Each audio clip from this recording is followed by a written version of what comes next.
Bom, gente, o Atenas convidou o jornalista Antônio Augusto de Queiroz, o Toninho do DIAP, para falar sobre a reforma administrativa que foi encaminhada ao Congresso no último dia 3, né, de setembro.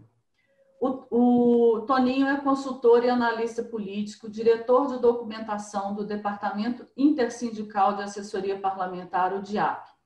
É mestrando em Políticas Públicas e Governo na FGV do Distrito Federal, idealizador da publicação Os Cabeças do Congresso, que reúne os 100 parlamentares mais influentes do Congresso, é autor dos livros Por Dentro do Processo Decisório, Como se Fazem as Leis, e Por Dentro do Governo, Como Funciona a Máquina Pública. Conhecedor profundo de temas sindicais, previdenciários, trabalhistas e de servidores públicos. Já proferiu mais de 100 palestras sobre temas de políticas públicas. Foi diretor do Centro de Acompanhamento da Constituinte e atualmente é sócio-diretor das empresas Queiroz Assessoria em Relações Institucionais e Governamentais e Diálogo Institucional, Assessoria e Análise de Políticas Públicas. Bom, após a palestra do Toninho, a gente vai abrir para perguntas e, Toninho, a palavra é toda sua. Bom dia a todos, bom dia, Rosário. É um prazer participar desse evento. Meu objetivo aqui hoje é traçar um panorama da conjuntura política e, nesse contexto, inserir a reforma administrativa. Organizei aqui uma exposição ampla o suficiente para que todos possam compreender o ambiente político em que nos encontramos, em que contexto essa reforma está se dando e quais os seus impactos sobre os trabalhadores, os servidores públicos e aqueles que dependem da prestação do Estado. Então, eu começaria fazendo uma reflexão mais ampla em função desse momento que estamos vivendo agora no país e em outros países também, de isolamento social. Nós estamos agora passando por um momento de transição para grandes transformações. São transformações comportamentais, sociais, econômicas e institucionais. E isso não é só no Brasil, é no mundo inteiro. E essas transformações decorrem desse período de isolamento social e vão ter reflexo no nosso modo de viver, conviver, aprender, produzir e trabalhar.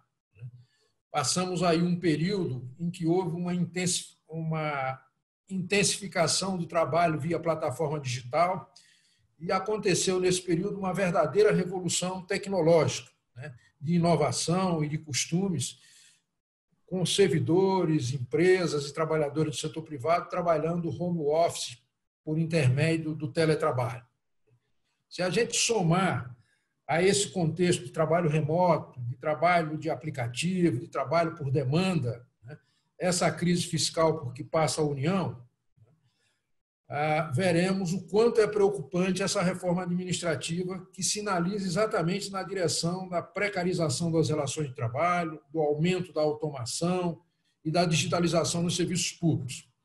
Então, essa reforma administrativa, é importante frisar, ela faz parte de um movimento mais amplo, um movimento articulado, que envolve os três poderes, executivo, legislativo e judiciário, e que tem por objetivo a redução da presença do Estado no provimento de bens e serviços, na desregulamentação de direitos e regulamentação de restrições, ou seja, o que é para proteger retira-se da Constituição e da lei, e o que é para punir, restringir o acesso, se retira claramente da lei.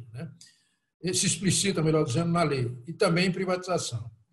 E isso teve início, para pegar um período mais curto, no governo Temer, com a chamada Ponte para o Futuro, em que, num período curto do governo, foram aprovadas 3 reformas que deram as bases para esse movimento mais amplo de precarização. Foi a reforma trabalhista e a terceirização generalizada, e, na sequência, a emenda à Constituição do teto de gastos. Este conjunto de reformas deslanchou esse período de precarização e criou as condições para a aprovação de outras reformas na sequência. Então, vem dando continuidade, aprofundando esse modelo de Estado, o governo Bolsonaro, que apresenta o chamado Plano Mais Brasil, que inclui um conjunto de reformas que, como disse, aprofundam as reformas anteriores. A primeira delas foi a reforma da Previdência, a PEC 6, né, a proposta de emenda à Constituição número 6, encaminhou as PEC 186, que trata, conhecida como PEC emergencial, e a 188, conhecida como PEC do Pacto Federativo, que também tem o objetivo de redesenhar o Estado brasileiro.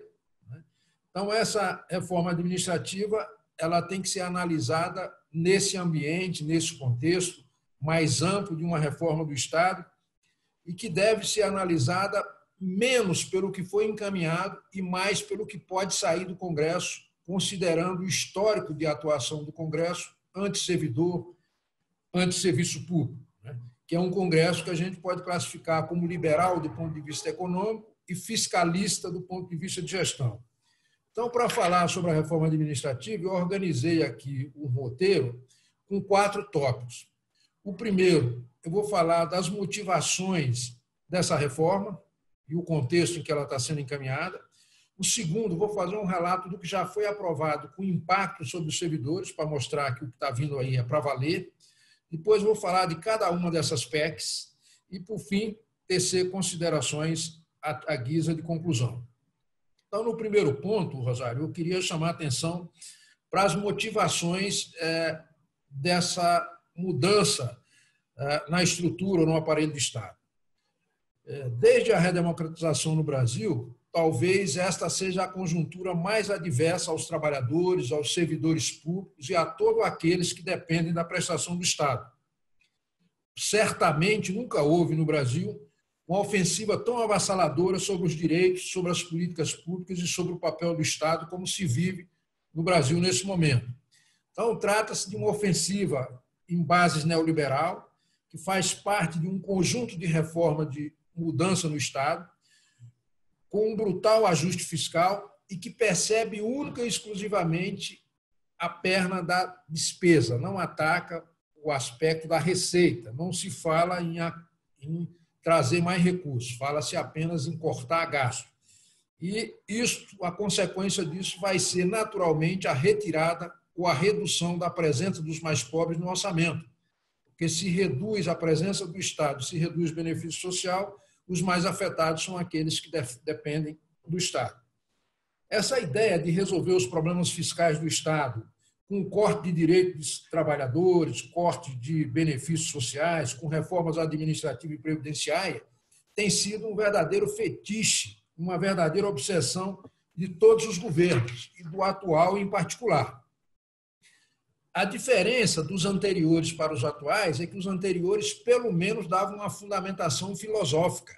Havia um plano diretor de reforma do Estado, havia uma filosofia que justificava, que sustentava as mudanças sob o fundamento de que vinham para melhorar a efetividade, a eficiência, a eficácia. Agora não. Agora a ideia é clara no sentido de explicitar 2 motivações. Uma de natureza política ideológica e outra de natureza fiscal. E nenhuma das 2 guarda qualquer relação com a qualidade do serviço público. Então, por exemplo, do ponto de vista político ideológico, a ideia do governo em relação ao Estado é de que o Estado é inchado em termos de pessoal, é ineficiente em termos de desempenho institucional, é contrário ao mercado e ao capitalismo e que está capturado ou ocupado por forças de esquerda ou pelos comunistas, quer dizer, vendo fantasma onde não existe. E, portanto, isso tem instruído, tem servido de alimento para um fundamento persecutório, né, dentro dessa lógica de despetização, de desesquerdização, de desculpinização do serviço público, associando ao servidor a práticas que a população condena, né? O ministro da Fazenda chegou a diversas oportunidades a comparar servidor com parasita, etc. E, do ponto de vista fiscal, a visão do governo em relação ao Estado é a pior possível. Vê o Estado como um Estado perdulário que gasta mal, que tudo que produz é mais caro do que se comprasse no setor privado, que seus servidores ganham muito e trabalham pouco, e que o Estado está associado à corrupção. Então, toda uma campanha negativa sobre o Estado, com um nítido objetivo de fazer com que os serviços que hoje são prestados pelo Estado, diretamente, passem a ser prestados pela iniciativa privada mediante remuneração e limitar o atendimento do Estado àquela população carente que, em lugar de ter serviço prestado pelo Estado diretamente, receberia um voucher e buscaria esse serviço no setor privado. Então, é a lógica de que todos os males do país decorrem do serviço público. E, em nome disso, em nome do combate à corrupção, do desaparelhamento do Estado, da defesa do controle do equilíbrio das contas públicas, é que o governo vem com esse tipo de reforma, cujo objetivo é reduzir a máquina pública, diminuir a presença do Estado na prestação de serviço, no fornecimento de bens, reduzir o número de servidores no plano federal, estadual e municipal, e no plano federal, inicialmente transferindo atribuições para estados e municípios, depois transferindo para organizações sociais e serviço social autônomo, que são sem fins lucrativos, por fim, transferindo para a iniciativa privada via acordo de cooperação, cedendo instalações e servidores, e depois a reta final, que é a ideia do voucher. Então, com isso, reduz a capacidade de regulação, o controle e a fiscalização do Estado, e isso está tudo previsto dentro do PPA, que é o Plano Plurianual, que cada governo, no primeiro ano de mandato, tem que encaminhar ao Congresso e que vale pelos 3 anos seguintes e o primeiro ano do mandato seguinte do presidente. E nenhuma lei pode ser aprovada em desacordo com o PPA. E o PPA vem nessa linha de digitalização, de automação, de redução da estrutura administrativa do Estado, de coordenação entre os entes, de convênios com o setor privado e o setor público, transferência de recursos e responsabilidade do setor público e do setor privado, redução da ingerência do Estado na economia, simplificação, não é reformulação da carga tributária, é simplificação do sistema tributário, melhoria do ambiente de negócio, leia-se, criar condições para que o setor privado empreenda sem risco, ampliação da concorrência e maior abertura internacional. Então, é tudo isso que está nessas diretrizes do PPA. Este, então, é o contexto mais geral e as motivações da reforma. O que foi aprovado e incorporado ao ordenamento jurídico até agora e que tem impacto sobre os servidores públicos? Eu vou me limitar do governo Temer para cá, historiando isso, para a gente ver o quanto que isso é impactante. Então, desde o governo Temer, os trabalhadores, os servidores foram alvo dessa investida de desregulamentação, de flexibilização e supressão de direitos jamais vistos. No governo Temer, como já foi mencionado, 3 reformas importantes que criaram as condições para aprovar a reforma da Previdência, porque se atacou o lado da Receita, mudando a forma de contratação no setor privado. A principal fonte de financiamento da Previdência é a folha. Se modifica a modalidade de contratação e se contrata como PJ, se contrata como trabalho intermitente, se terceiriza, você não tem uma arrecadação significativa sobre a folha e, portanto, a Previdência sofre, perde receita. E atacou no lado da despesa com a emenda à Constituição 95 do congelamento do gasto público. Só aqui para dar um exemplo do quanto isso é significativo. Em 2016, nós tínhamos 30 milhões de aposentados. Se gastava 300 bilhões com essas aposentadorias. Hoje nós temos em torno de 35 milhões de aposentados. Aumentou 5 milhões de aposentados sem que tivesse aumentado o recurso no orçamento. Para pagar esses aposentados, teve que tirar de outro lugar, da mobilidade, da educação, da saúde, do transporte, etc. As pessoas, então, perdendo espaço no orçamento, passaram a defender a reforma da Previdência. Então, vê-se que houve uma armadilha através do congelamento de gastos para facilitar o apoio à reforma da Previdência. O mesmo será feito em relação à reforma administrativa, mantendo esse congelamento de gasto para exatamente dizer que se gasta muito com o servidor público. Então, essa é a lógica que está por trás. Então, o governo Bolsonaro encaminha, dentro desse chamado Plano Brasil, a reforma administrativa, aquelas PECs que eu já mencionei, uma série de medidas provisórias, projetos de lei, e o que foi aprovado até agora, nesses 18 meses, com impacto sobre os servidores. Aqui nós vamos começar analisando a reforma da Previdência. Foi dito para os servidores públicos que a reforma da Previdência só alcançaria os futuros servidores.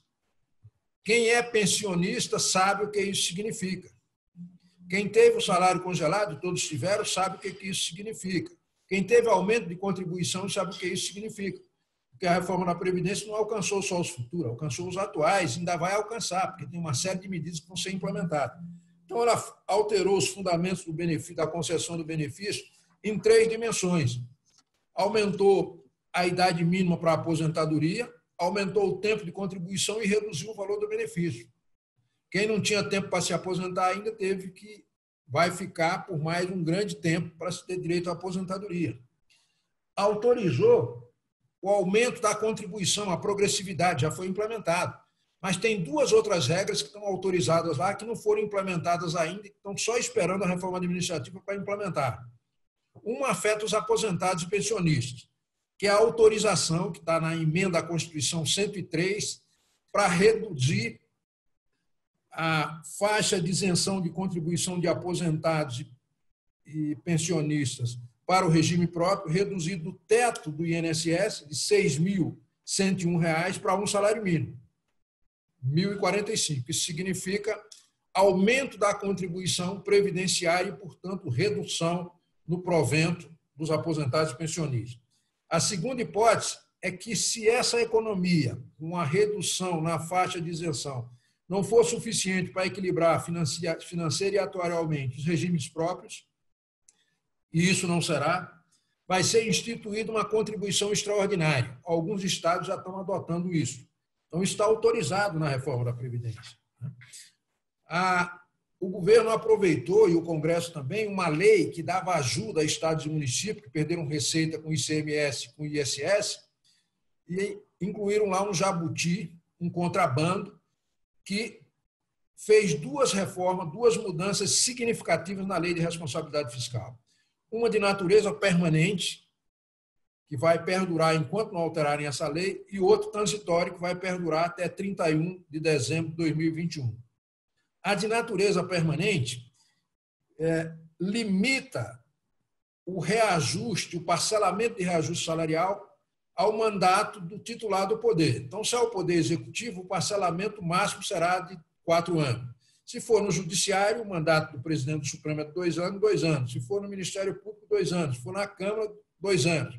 Então, limita o parcelamento de reajuste ao mandato presidencial. Isso impede, por exemplo, ou dificulta reposições salariais do passado.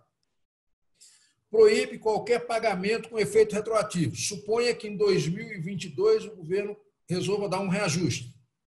E encaminha um projeto de lei com data de janeiro para o Congresso. Se for aprovado só em agosto, só vai ser pago a partir de agosto, não vai ser pago retroativamente, porque essa lei que alterou a lei de responsabilidade fiscal impede que se pague retroativamente.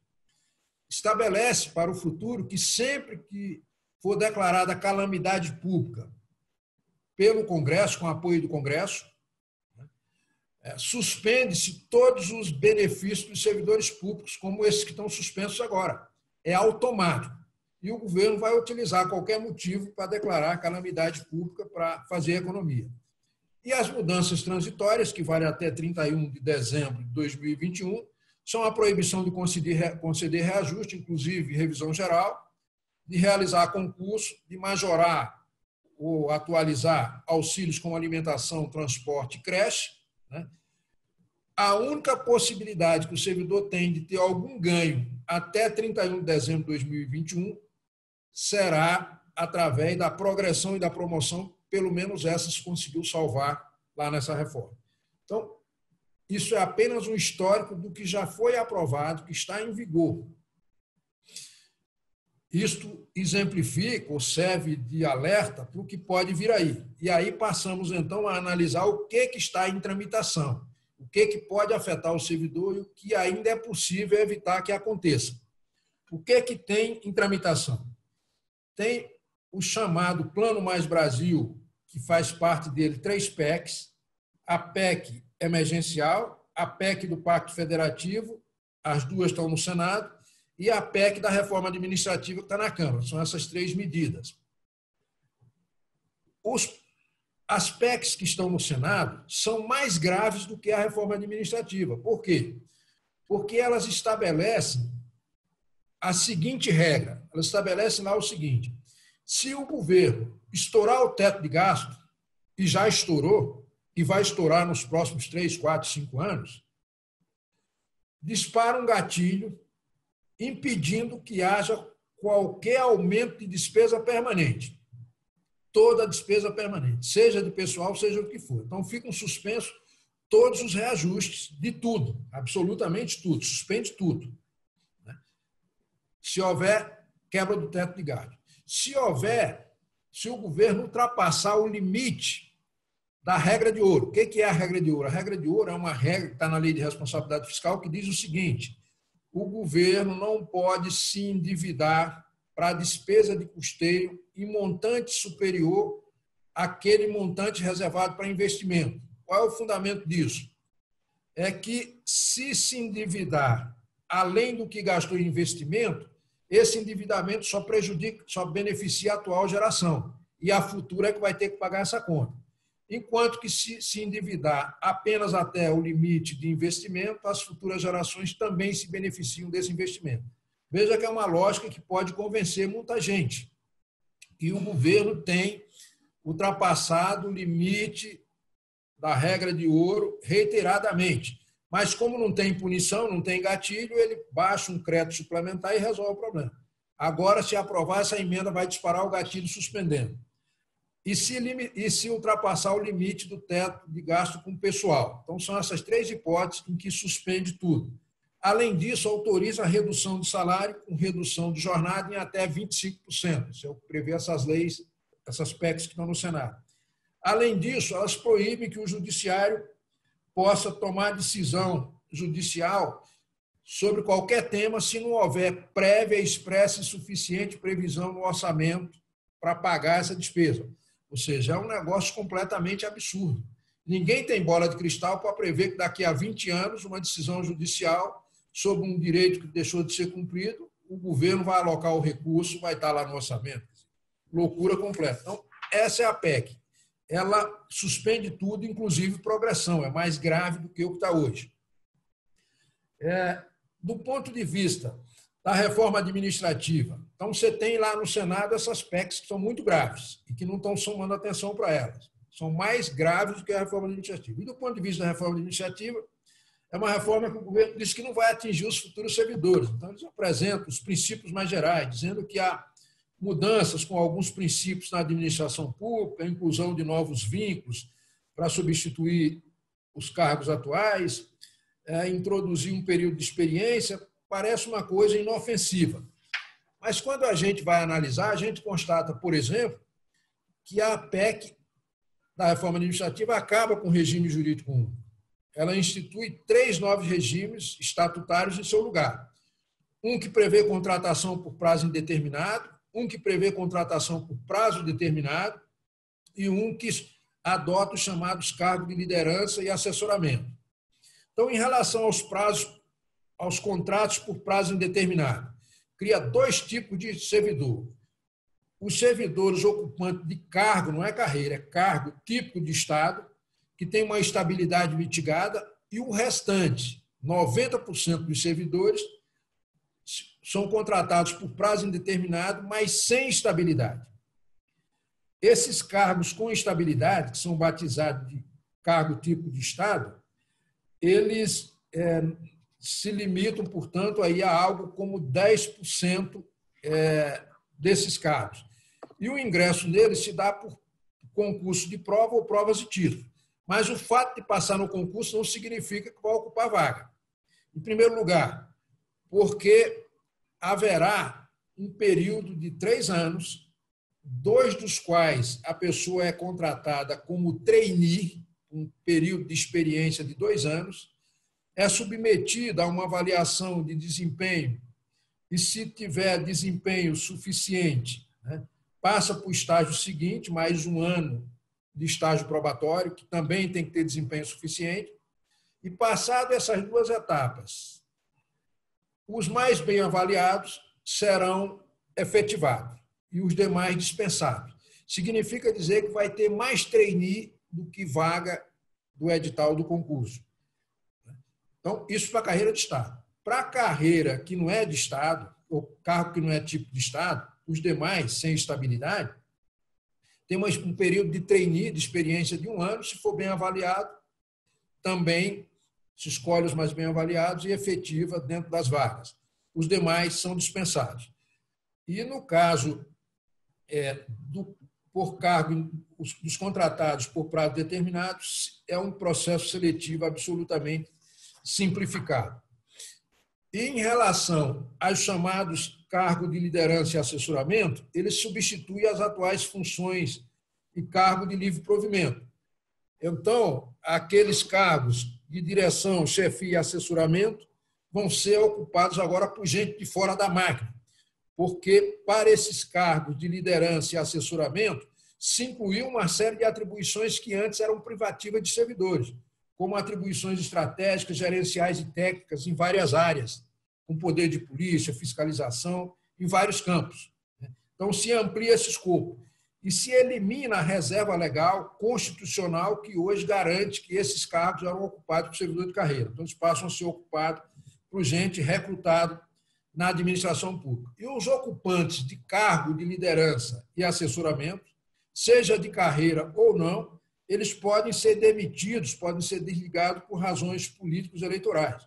Ou seja, é aquela lógica de perseguição, de fazer uma limpeza no serviço público daqueles que considerem contrário aos interesses do governo. Prevê uma lei complementar para tratar, de modo genérico, da gestão de pessoas, da política de remuneração e de benefícios, da ocupação desses cargos de assessoramento e liderança, da organização da força de trabalho no serviço público, dos critérios de progressão e promoção funcionais, do desenvolvimento e capacitação dos servidores e da duração de jornada. Tudo isso vai estar numa lei complementar. E leis ordinárias vão disciplinar esses cinco tipos de vínculo empregatício. Esse de experiência, indeterminado, cargo tipo, prazo determinado e lideranças. E também os critérios para a definição do que vem a ser lei típica de Estado, cargo típico de Estado. Essas contratações temporárias podem se dar agora, antes era limitada à situação de calamidade pública, né? Agora pode contratar por necessidade temporária, decorrente de calamidade, de emergência, de paralisação de atividade essencial, ou seja, se fizer greve pode contratar, de acúmulo de serviço transitório, e tudo isso está sendo constitucionalidade. Pode contratar por atividades, por projeto, por necessidade de caráter temporário ou sazonal, com indicação expressa da duração desse contrato, por atividade ou procedimentos sob demanda, ou seja, escancara. Não precisa mais contratar ninguém permanente, pode ser resolvido tudo com o contrato temporário. Além de autorizar contrato de gestão com outros entes, com o setor privado. Alega-se que vai eliminar uma série de vantagens, algumas vantagens de servidores, mas exclui os detentores dessas vantagens. O Ministério Público, o Judiciário, os militares, quem tem lei complementar regulamentando as relações de trabalho não está sujeito a isso. E aí se diz que vai extinguir licença-prêmio, reajuste retroativo, adicional por tempo de serviço, adicional por isenção, não vai se permitir férias superior a 30 dias, ou seja, uma série de aspectos, mas quem poderia ser afetado por isso não vai ser afetado. Autoriza que o presidente da República possa, por decreto, imagine vocês, por decreto, extinguir cargos, transformar o fundo de órgãos, inclusive a autarquia, criar órgãos sem aumento de despesa, alterar a atribuição de cargos, ou seja, pode reconfigurar toda a administração pública, ou seja, são amplos poderes para perseguição política, para extinção de cargo, carreira de todo aquele que desagradar o governo de plantão. Isso representa uma carta branca para a reorganização de carreira a partir de estudos nessa lógica do Ministério da Economia de desmonte do Estado e na lógica do Banco Mundial. Então, a ideia é aumentar a mobilidade, permitir que o servidor que fez um concurso para a educação possa trabalhar na saúde, ou no meio ambiente, ou em qualquer área. Autoriza a União, os estados e o município a firmar instrumento de cooperação com órgãos e entidades públicas e privadas para a execução de serviço público. Isso, inclusive, com compartilhamento de estrutura física e a utilização de recursos humanos de particulares, com ou sem contrapartida financeira, ou seja, é o escancaramento da relação público-privada, em que, por exemplo, o governo pode fazer uma parceria com a escola privada, ceder professores públicos ou profissionais de educação, ceder instalações e até, eventualmente, ceder recursos em troca de algumas vagas, ou seja, é a privatização completa. Dizem que essa reforma só vale para os futuros. Vamos ver que só vale para os futuros mesmo? Vamos fazer aqui algumas indagações. É possível dar reajuste apenas para os novos ou para os antigos? É possível instituir avaliação de desempenho apenas para um e para outros não? Claro que não, vai ter que se instituir para todos. É possível suspender aqueles direitos em decorrência dos gatilhos só para os novos ou para os antigos? Claro que não, vai suspender para todos. É possível criar critério diferenciado de promoção e progressão? Não, vale para todos. Então, essa reforma ela alcança os atuais servidores em cheio. Alcança na estabilidade, porque, embora se diga que todos os atuais continuam com estabilidade, essa estabilidade ela passará a depender de avaliação de desempenho e não mais fixada em lei complementar, que demorou 21 anos, a gente segurou e não deixou aprovar. Agora é por lei ordinária, ou seja, por MP. Então, pode ter dispensa por insuficiência de desempenho. Pode ter dispensa por decisão por órgão colegiado, antes era só transitado em julgado. Acaba com o direito à progressão e promoção por tempo de serviço, agora só com avaliação de desempenho. O servidor perde o direito de ocupar o cargo de livre provimento, pois agora foi eliminado aquela cota de um percentual gerencial, estratégico, que era para servidor. Permite a destituição de comissionário por motivo político partidário. Amplia o escopo de atuação dos cargos de livre provimento, esses cargos de liderança e assessoramento, né, que passam a assumir funções estratégicas, técnicas e gerenciais. O servidor enquadrado como cargo tipo de Estado não pode realizar nenhuma outra atividade remunerada. Acaba com o regime jurídico único, como já mencionei. Atribui poderes ao presidente para, por decreto, extinguir cargo, plano de carreira, colocar servidor em disponibilidade, enfim, até extinguir a autarquia. Mesmo não havendo redução salarial para as chamadas carreiras típicas de Estado, os cargos típicos de Estado, a remuneração passa a ser, do serviço público, a referência passa a ser a dos novos. Então, vai criar um conflito entre os novos e os antigos.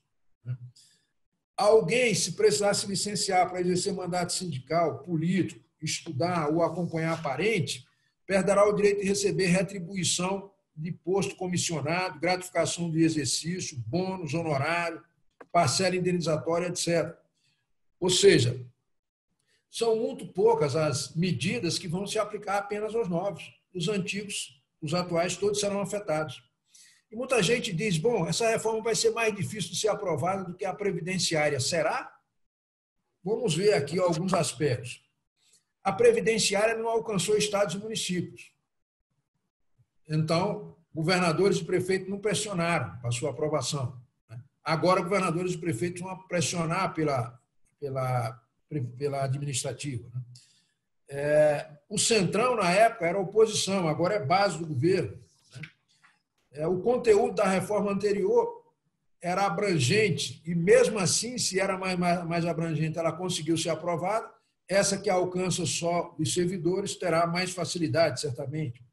No passado, não existia uma frente parlamentar defendendo a reforma da Previdência. Pelo contrário, as frentes eram contrárias. Agora existe uma frente institucionalizada lá no Congresso defendendo a reforma da Previdência.